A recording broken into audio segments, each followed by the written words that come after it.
welcome back to the Speculative Podcast. I'm Joe, and I'm here with James. Today we're going to be discussing Caliban's War. This is going to be chapters 28 through 41, and escalated quickly, James. Why would you say that? Well, I think it had already escalated prior to this. Well, yeah, but I think it's, everything's coming to a head now. I guess I should have figured that they would do the same thing where the two different narratives that we've been following would then become intertwined. And that's what happened in this section. So we'll see the fruits of that. But, yeah, anything... I shall ask you at the end if anything stood out in between, but... Yeah, so I think we ended off with there being an explosion, and everybody got injured from that protomolecule having its own built-in self-destruct mechanism, which I figured. It didn't injure everybody, did it? It didn't injure everybody.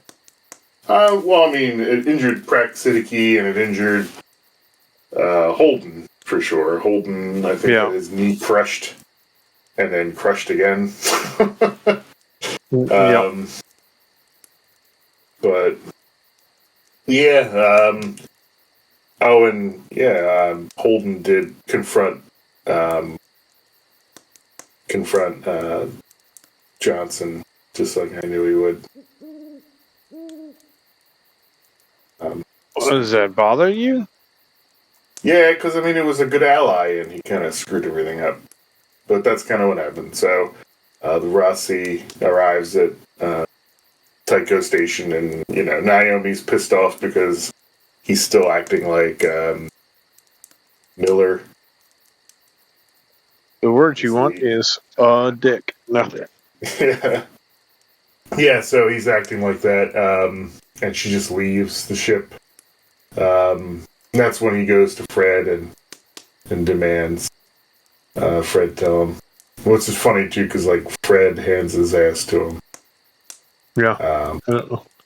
You work for me, not the other way around, shithead. Yeah. Except, I don't know. I don't know that I would...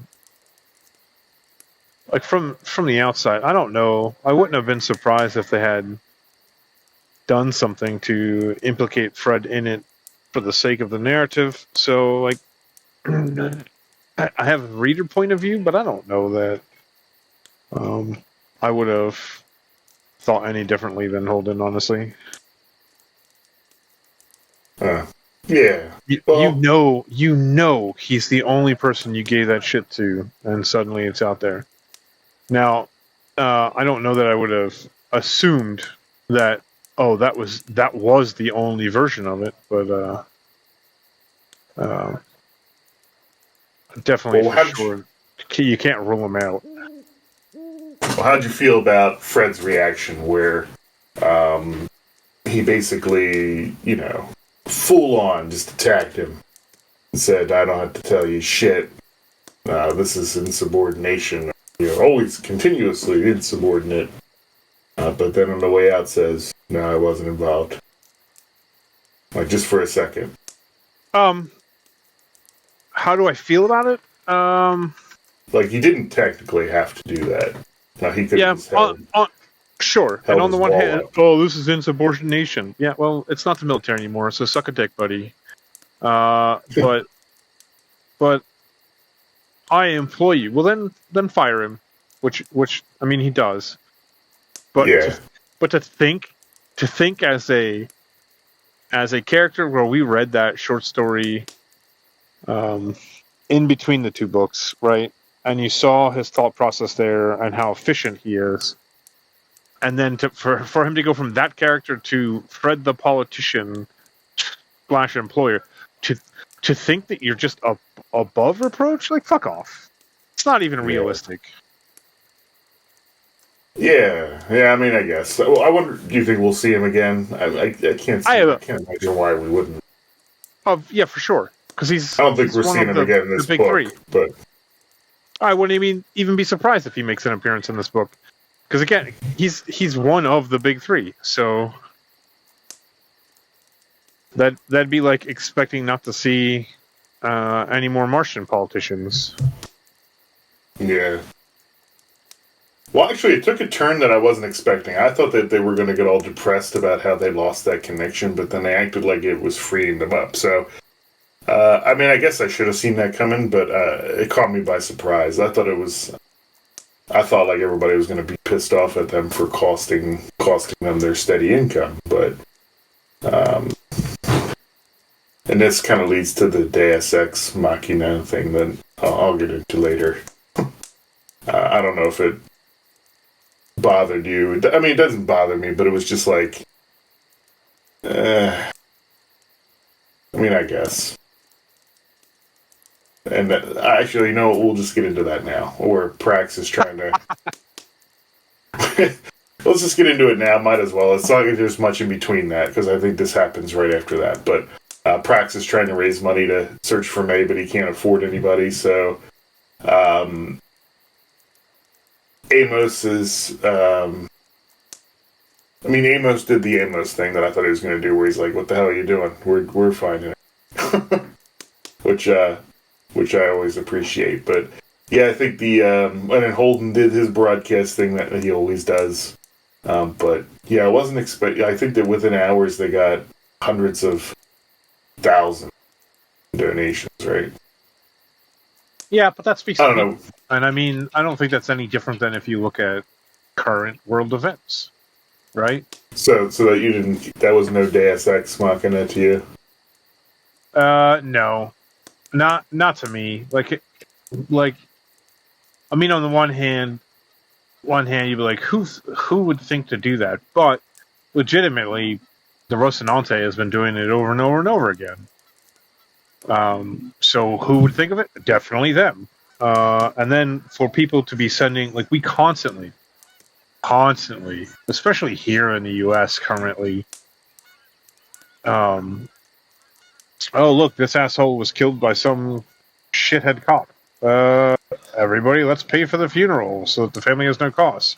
Hey, these people drowned from some shithead hurricane that came through. Hey, everybody, let's chip in. Let's you know what I mean? Like, that just speaks to humanity for me, where there are a multitude of complete fucksticks that exist within our species.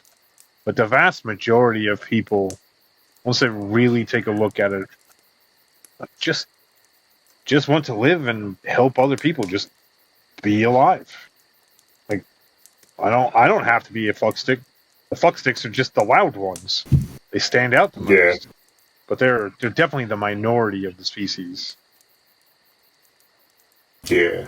Well, I mean, they're gonna give you hope and then turn everybody into fungal blood radiation monsters or whatever the hell this ultimately ends up being. Alien. Fungal blood radiation monsters. I don't know. I don't know what to call them.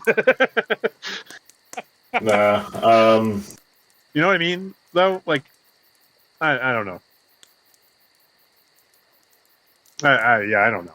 I don't know how to say it any better than that, really. Yeah. But yeah, no, and then of course the whole donations thing takes a wrong turn as well. Sure. And what did that? What do we ultimately think did that? Corporations. Yeah, also I mean, speaks to current society. It's almost like they had a motive when they put this book together. I mean, there's a lot of science fiction is anti-corporation. Right down to, well, there's two different kinds. There's the, the left's nightmare, and then there's the right's nightmare. So the left's nightmare is that corporations are running everything, and it's shit. And then the right's nightmare is that the government's running everything, and oh look, it's also shit. So maybe, and not to get into politics, but it's like maybe not leaning too heavily to one thing is the way to go. How can you not get into politics with this book? Yeah, you're right. Theories. Like, currently, one of the main characters is a politician. Like, you want to stay away from politics? You picked the wrong books. Well, I mean, it's I mean, I guess it does kind of reflect American politics, but you kind of distance yourself as well from it because it's a different situation, albeit similar, but different situation. Where were we? Oh yeah, So yeah, corporation. Well, actually, before that, he got a message from what the hell was that guy's name? Dr. Moynihan, I think it was. I guess a colleague of Strickland, and Strickland. You mean the guy that says I know who that guy is? That guy? Yeah, but he said it wasn't. It's not Strickland. His name is. I think Carlos Marion. You say Moynihan. I think that's actually how you say Monahan, isn't it? Yeah, I probably said it wrong. Just like I said everything wrong. So, right down to the Canterbury. I wanted to keep calling it that's not how you say it. What? But anyway, yeah. So that's still a developing plot line. We're not into that yet, but it's I mean, very clearly it's not Strickland. It's somebody else. A guy at a, what did they say it was? CMTU Biosciences Lab. Oh, I don't remember this specific and the guy off my head. And he quit over ethical differences. Obviously, I guess he wanted to push things further, and so Protogen welcomed him with open arms.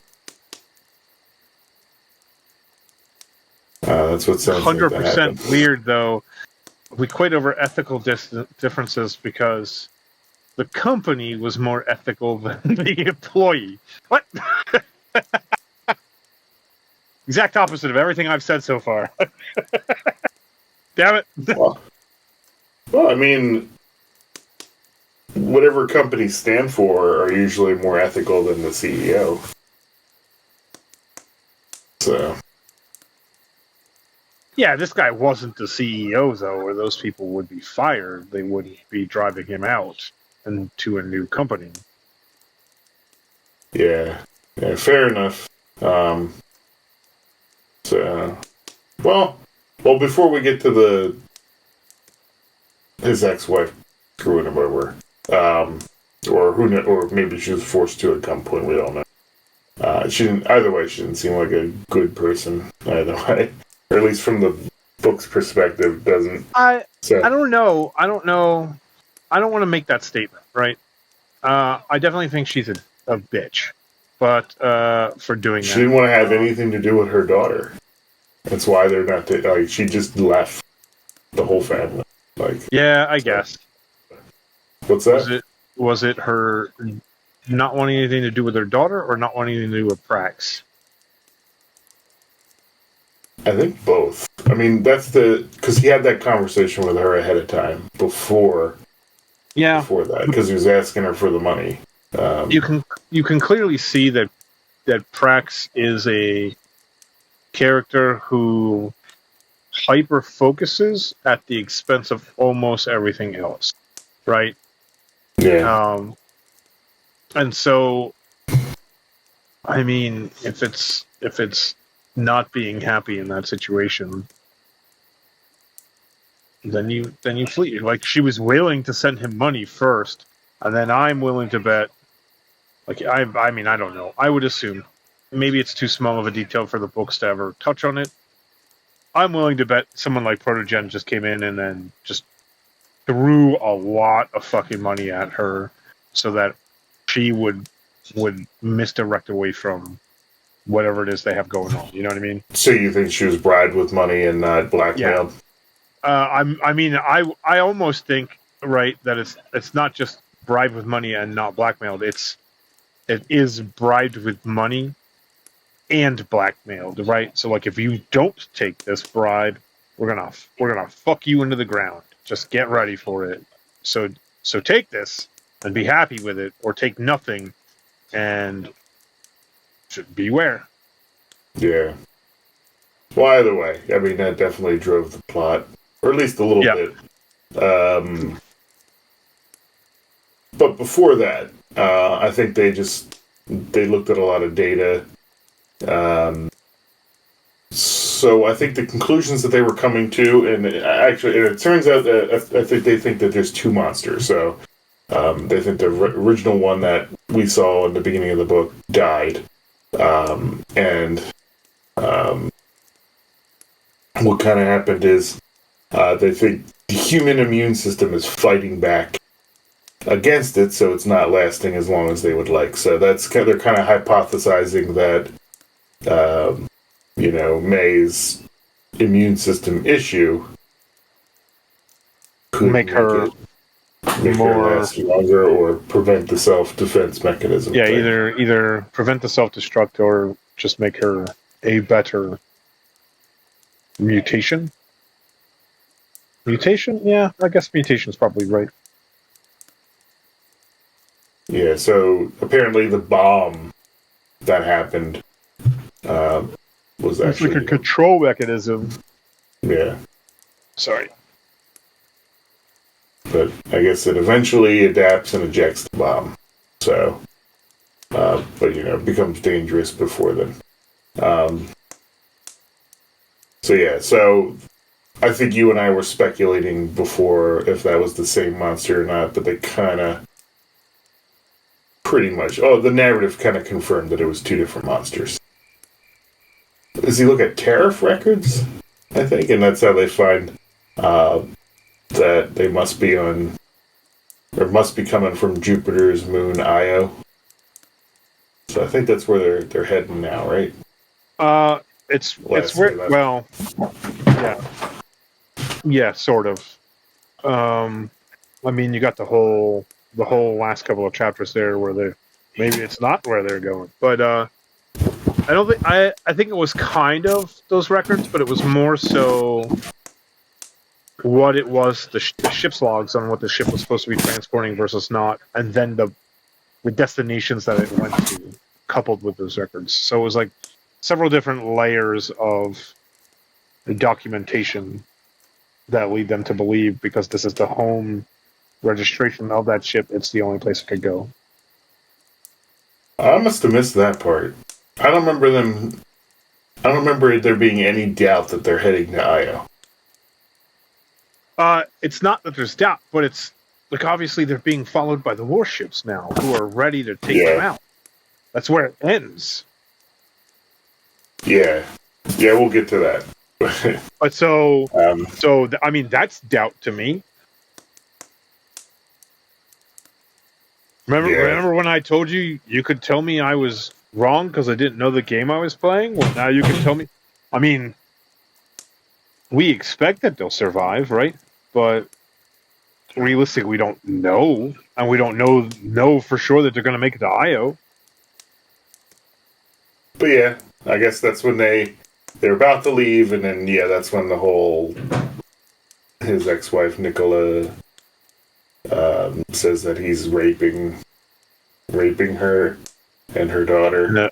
And abusing. Yep.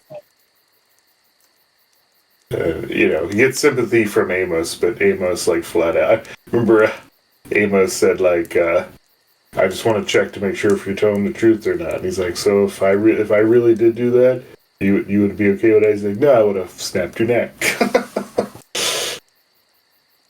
Just nonchalantly. It's true to Amos' form, though. Yeah, for sure. Like I said, he is very well. I mean, not very quickly.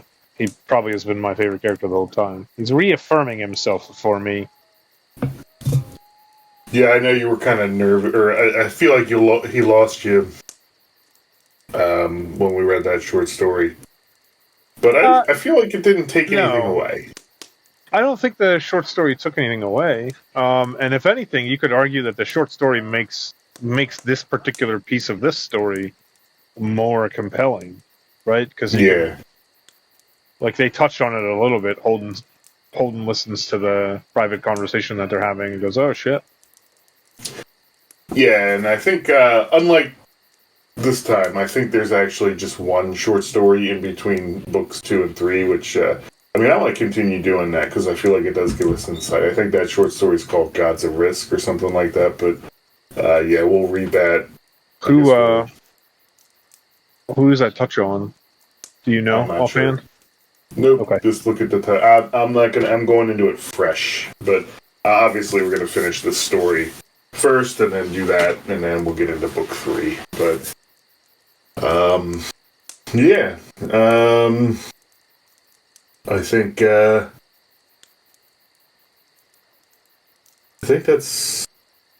that's as far as the Rossi crew narrative goes before they intersect with Avasarala and Bobbie. Did you want to switch to them? We can. I don't know that there's a whole lot that happened with them that was surprising, except for the end. I wasn't expecting Avasarala to leave Earth. That caught me by surprise. I thought eventually, Holden would have ended up on Earth meeting with her. I didn't think they were going to meet in space. Okay. That works. I thought they were going to go to Earth and then eventually, figure out what to do with Venus. Because apparently shit's getting real there. Because the spikes are kind of looking like neural synapses. So applying that it's, a sentient being. Like, not just, assimilating. That Venus is, you mean? Yeah. Itself is becoming a living thing. Like a hive mind of sorts. So they send so Avasarala becomes aware that 6 destroyers are now sent after Holden. And I guess she's trying to warn him, but Mal's crew's blocking her because she's on that ship. Because she figures out they basically put her on a ship to try to isolate her from it. It's just very obvious that she's very insistent that they can't kill her. She feels like she has that immunity, which I was believing for a second, but the end of this section, seem to be the end of this section took that away. But or maybe not. Who knows? Maybe it's just a demonstration. We don't know. Maybe a demonstration of a threat. But they take over the ship. Bobbie kicks some ass as usual. What was that? They didn't take the yacht, though. Didn't they take a racing pinnace, sloop, whatever you want to call it? Yeah. Is Razorback? That sounded familiar. Was that Julie Mal's? That was Julie Mal's thing, right? That she. It's Julie Mal's family and company, so it could be. So that's the exact thing she was racing. So it could have been. I wasn't sure. I think Razorback was.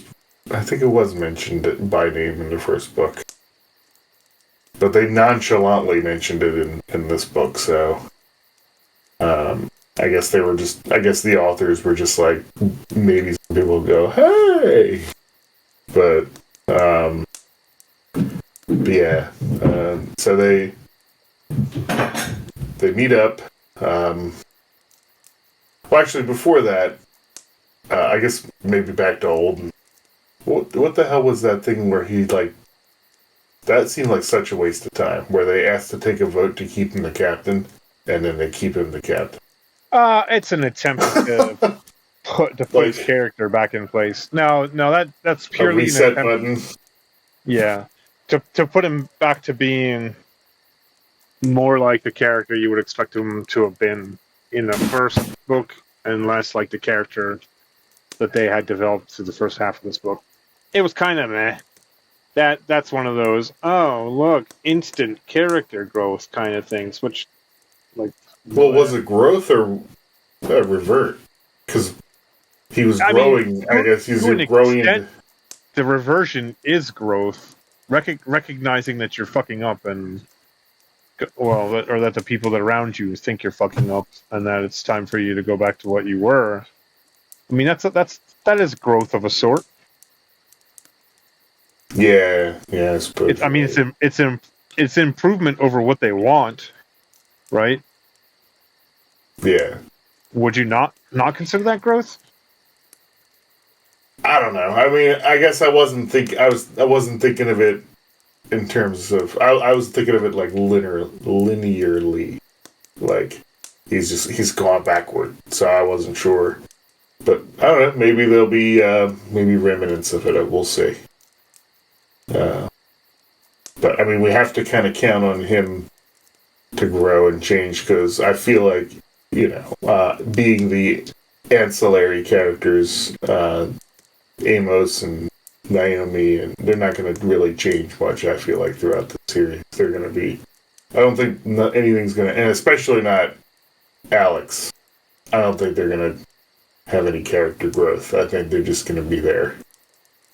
Well, Alex was key to that too, though, right? Because Alex was the one that had the conversation with him. Like, Naomi's going, "I'm out." It wasn't Amos that stepped up, even though it's safe to say like Naomi leaves, Amos leaves. But it was Alex who very specifically said to Holden, like, "No Naomi, no me. I'm done." Yeah. Well, I mean, like, but I don't know if can you consider that character growth? I just feel like for Alex, no. But he's key for he is key for driving what package deal. Yeah. That's a good way to say it. Without him and without that conversation happening, I'm not sure. No. I mean, for the sake of the story, they do it somehow, but they felt comfortable using his character as the lever of realization, like the light switch, if you will. Oh, I'm fucking up. Even Alex is saying something. Alex, I think. Alex, I feel like is getting more screen time in this section. Well, not book time, but you know what I mean. I expect that we'll probably get even more from him too. Now that there's another Martian around. Yeah. I feel like they were really hitting it off, him and Bobbie. So, fucking Martians. Yeah. But yeah, no. So they meet up with Avasarala. Or Avasarala, I'm not sure. I'm going to say Avasarala because you say whatever you want to, because I'm just going to say her name wrong. So you won't be worse than me. Yeah. Can't wait to see what's in the... If we get like Avasarala and Praxidiki in this book, can't wait to see what's in the next one. Trying to pronounce that. Or ship names. I can't do their ship names. I still can't remember that goddamn ship that they arrived in. To Ganymede. The one they arrived into Ganymede? The one that they took to Ganymede, because they didn't arrive in Ganymede. Holden's crew didn't arrive in Ganymede on the Rossi. They did it. The one that piece of shit ship. Yeah, that they gave away to the mercenaries. Yeah. Oh, yeah. Okay. Yeah, I don't remember. I just remember not being able to say it, and clearly not being able to say it means that I don't remember it at all because I could not tell you it for the life of me. We could spend half this podcast for me trying to recall that. Trying to remember names, yeah. But whoop. Yeah, no. So I guess they watch Bobbie's video, and I guess that kind of confirms Prax ejecting the protomolecule, ejecting the bomb. Yeah, bomb as its failsafe. So, and then yeah. And then the data showing that Venus is communicating with the monsters in real time, which we got a hint for, but now it's been confirmed. So, yeah. So that's unsettling. That Venus is becoming essentially a living planet. I'm guessing it doesn't have the greenhouse anymore, or took care of that. So, and that's not too far from Earth. In fact, it's the closest planet to Earth, so I don't know. Maybe that's where we're leading to. I got a bone to pick with Venus too, but that's a side thing. In the story or just in real life? In real life, it made me get a trivia question wrong. What was that? What's the hottest planet in the solar system? Venus? Really? Fuck off. It really? is. I had Mercury down for sure, being closest to the sun. I thought for sure. You need an atmosphere. So Mercury, I think, on the other side is frigid because it doesn't have an atmosphere. So the part of it that's not facing the sun is like ice, or beyond ice cold. Okay. Whereas Venus has that thick atmosphere, so it's basically circulating the fucking heat. Basically, whatever. When you set your oven to clean, that's Venus all the time. So, okay. But yeah, and Venus actually turns very slowly. Like, I think they think it got hit. We're getting off topic, but yeah, Venus maybe got hit by something. Sorry. We're not off topic. We're just on a tangent. No, millions of years ago, but they think its spin is reversed and going slowly because it got something very large slammed into it, probably during the forming of the solar system, or shortly after. But well, anyway, yeah. So the characters have their exchanges, and then I think they try to do a video. Well, Avasarala is arrogant enough to say, like, oh, now that I'm here, they're not going to do anything to you. So let's send a video out to make sure that they know that we're together. And they exonerate Prax, I guess, which,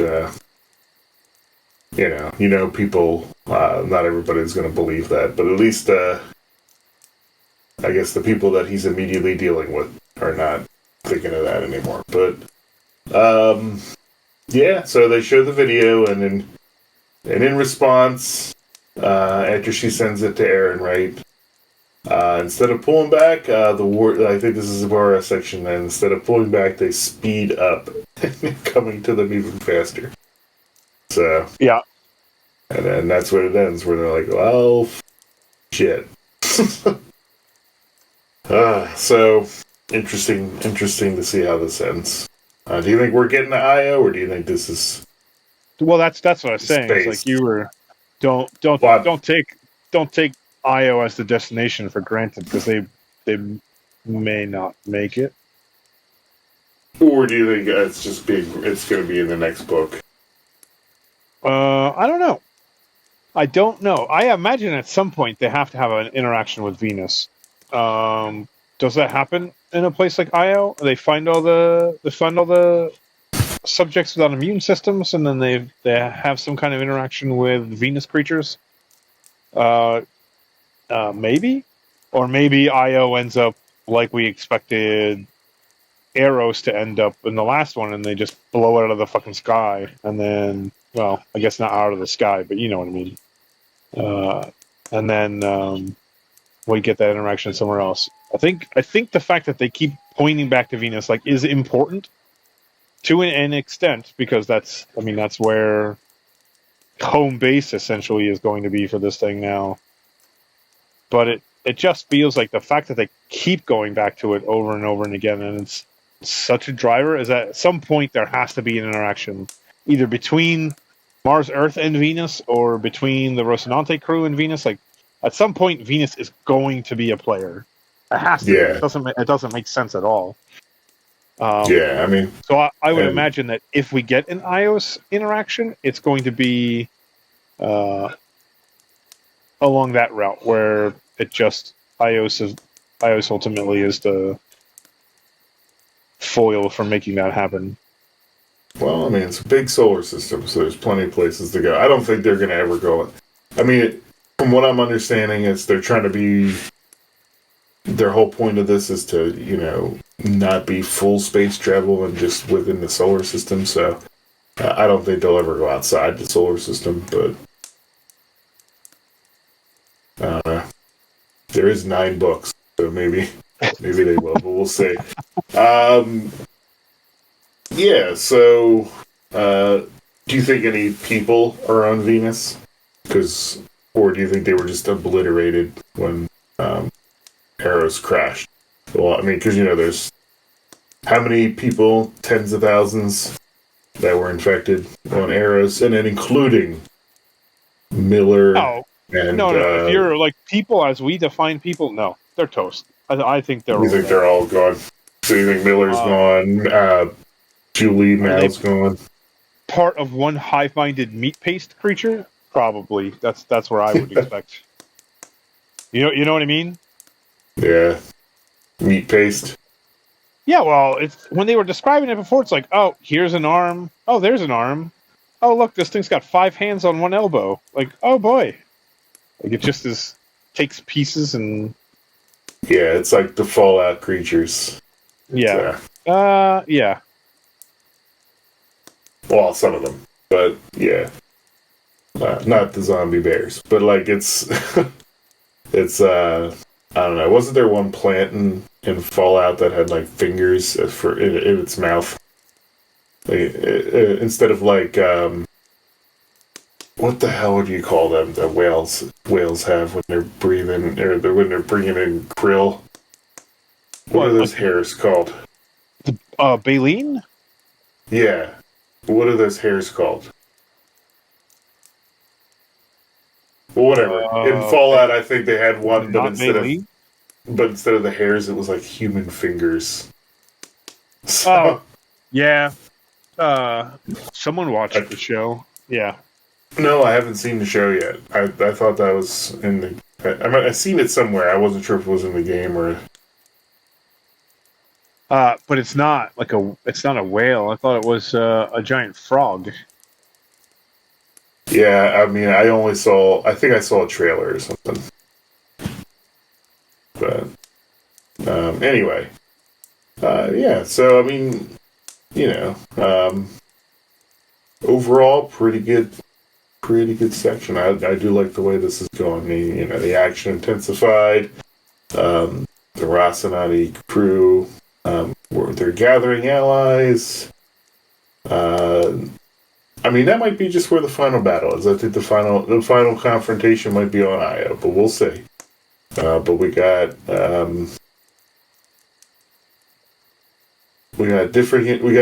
I think the most character development we got was from Amos, and Prax. They were having a bonding moment for sure. Yeah, like he's definitely taken sympathy for him.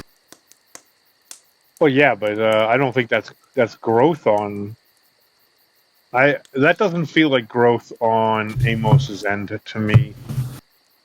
Just because of the way it was before. I don't know. He always seemed like such a loner, at least from. I don't know that I agree with that.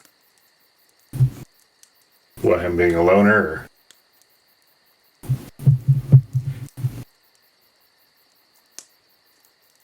Yeah, he feels more like I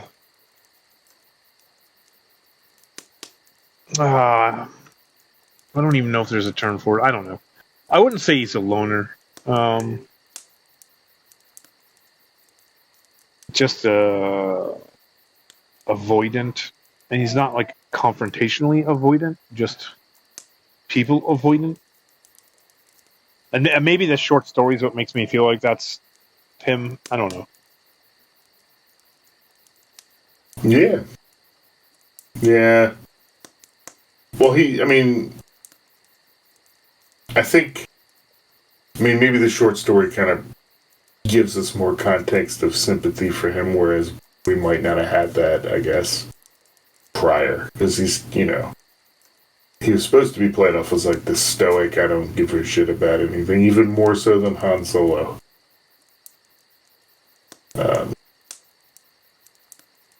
We'll see. And I do like Bobbie. How do you feel about Bobbie?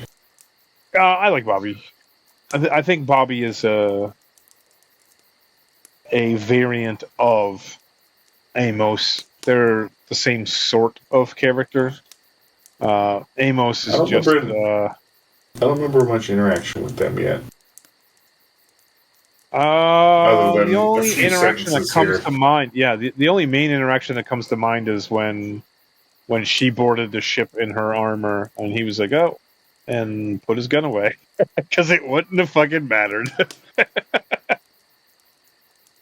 think that's the Yeah, only main interaction I really recall between the two of them so far. yeah. And you still like Avasarala? I know you were liking her in the first half of the book, but has that changed at all, or are you still Yeah, feel the no, same? more probably. I like her more now, probably than in the beginning, right? Um, I like that they made the She talks like know-it-all you do. So, attitude. What the fuck do you mean? what do you mean? What do you mean? What do I mean? Um, I like though that they took the opportunity to take her "I know everything better than you" uh, mindset because I've played the game for so long, and actually made it a weakness of sorts here. So I'm excited to see where Yeah, that goes. yeah, yeah. Same here. So, what do you? So, for the end of the book, what is your prediction? Are we? Are we finding May, or is it going to be a Julie Mao situation where we Totally do Julie find Mao. her, but everything's fucked? Uh, You think totally, she? totally a Julie Mao situation. I'd be interested to see if they actually use her as a. You know how Julie Mao ended up being the linchpin for, Yeah, and even when you get the conversation at the end, like because there is a conversation, even though it's mostly feels mental. Um, but when the virus starts communicating with him, uh, and he chooses to steer it into Venus, like I wouldn't be surprised if something like that happens, and we find out that May is just the new mouthpiece for the Rocinante crew to communicate through or with, if you will. I hope not. I don't really want to see that repeat, but I also wouldn't really be surprised. yeah. I mean, in order to not be samesies, Yeah, um, they would kind of need to find her, and she'll be okay, and they rescue her. Um, or she's just I dead, and dead is dead is dead, not yeah, ghosty. I don't know. That would kind of spoil it. I mean, I know that it's kind of these authors know George R. R. Martin, like they know each other very well. So, and George R. R. Martin's big on fuck it, doesn't matter if they're mean or not. Nobody's safe. I don't know. George R. R. Martin is, oh fuck, it doesn't matter if I need to write a book or not. So Do you think we'll be done reading all these books and doing the podcast on all nine before he releases Winds of Winter? yes, Just yes. No, no hesitation or I don't think reluctance that book is ever whatsoever. coming out. I don't have to hesitate. Yeah, It's just like Rothfuss. That shit'll never see the light of day. yeah. I don't even have to think about it. No, it's just Well, not Rothfuss happening. is disappointing because I thought he would at least beat them before George R. R. Martin, but now it's a toss-up. So, but anyway, I think there's a final confrontation on Io. I think they're getting Io. To be honest with you, Okay, I mean, I think it just I don't know that seems I would be like disappointed by that. I just don't know that I want to say that I expect it to happen.